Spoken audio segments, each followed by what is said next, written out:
आज के एपिसोड की शुरुआत होती है करण और नंदिनी से। नंदिनी करण के पास आती है, उसे उसका फोन देती है और कहती है कि उसका कॉल आ रहा है, लेकिन साथ ही उसे घूरती भी रहती है। वहीं दूसरी तरफ ऋतिक और मुन्नी के फेरे शुरू हो जाते हैं। टिम्सी वीडियो कॉल पर मिताली से पूछती है कि वह शादी में क्यों नहीं आई। मिताली उसे कहती है कि शादी दिखाओ और टिम्सी कैमरा घुमाकर ऋतिक और मुन्नी की शादी दिखाती है। यह देखकर मिताली हैरान रह जाती है और सोचती है कि अभी तक मुन्नी ने पेन ड्राइव नहीं देखी, लेकिन कोई बात नहीं, शादी के बाद सब बिगाड़ दूंगी। फेरे पूरे होते हैं। ऋतिक मुन्नी को मंगलसूत्र पहनाता है और उसकी मांग में सिंदूर भरता है। पूरा परिवार खुश होता है और शादी पूरी हो जाती है। दोनों सबका आशीर्वाद लेते हैं। तभी मिहिर ऋतिक से कहता है कि जो अनमोल रिश्ता मिला है उसका ध्यान रखना, वरना खो दोगे। इसके बाद दोनों तुलसी से आशीर्वाद लेने जाते हैं। तुलसी उन्हें खुश रहने और रिश्ते में भरोसा बनाए रखने की सलाह देती है। यह सुनकर मुन्नी भावुक हो जाती है और तुलसी को गले लगाकर रोने लगती है कि उसे लग रहा है जैसे वह सच में विदा हो रही है। तुलसी उसे समझाती है कि अब वही उसका घर है और उसे अपनी जिम्मेदारी निभानी होगी। मुन्नी की विदाई हो जाती है और शांति निकेतन में उसके स्वागत की तैयारी शुरू होती है। वृंदा पूजा की थाली लेकर आती है और मुन्नी का गृह प्रवेश करवाती है। एंट्री के दौरान मुन्नी इमोशनल हो जाती है, लेकिन ऋतिक उसे संभाल लेता है। तभी परी मजाक में कहती है कि अब गेम होगा और जो जीतेगा वही घर चलाएगा। सारे गेम खत्म होते हैं और मुन्नी हर गेम जीत जाती है। अंगद मजाक में ऋतिक से कहता है कि अब तो घर में उसी की चलेगी। जब सब कमरे में आते हैं तो टिम्सी वहां बैठी होती है और कहती है कि वह आज यहीं सोएगी। काफी समझाने के बाद भी वह नहीं मानती।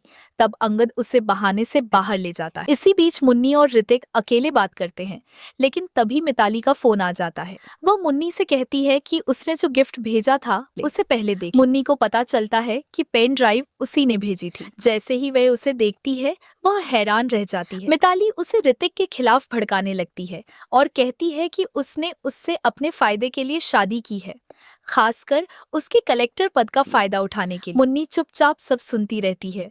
उसकी आंखों में आंसू आ जाते हैं। मिताली उसे और भड़काती है और अपना नंबर सेव करने को कहती है। फोन कटने के बाद मुन्नी सोच में पड़ जाती है कि क्या सच में ऋतिक ने उसे धोखा दिया। तभी ऋतिक कमरे में आता है और उसकी उदासी देखकर पूछता है क्या हुआ, लेकिन मुन्नी कुछ नहीं बताती।